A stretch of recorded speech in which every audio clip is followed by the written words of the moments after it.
কেমন আছেন? আশা করি সবাই ভালো আছেন, আমিও ভালো আছি। আজকে আমি ছোট্ট একটি ভিডিওর মাধ্যমে ছোট্ট একটি কথা বলবো, আশা করি আপনাদের উপকারে আসবে ভাই। কথাটি মনোযোগ দিয়ে শুনে যাবেন, আপনার গরুরই লাভ হবে ভাই।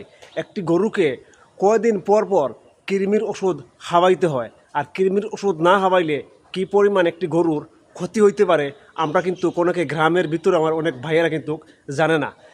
এই গরু ষাঁড় গরুগুলোকে তার ওয়েট অনুযায়ী 3 মাস পর পর তার ওয়েট অনুযায়ী তাকে কৃমির ওষুধ খাওয়াইতে হয়। আর কৃমির ওষুধ খাওয়াইলে কী পরিমাণ লাভ হয় আপনারা কিন্তু অনেকে জানেন না। কৃমির ওষুধ খাওয়াইলে তার শরীর থেকে অনেক ধরনের রোগ প্রতিরোধগুলা চলে যায় এবং গরুগুলা সুস্থ থাকে।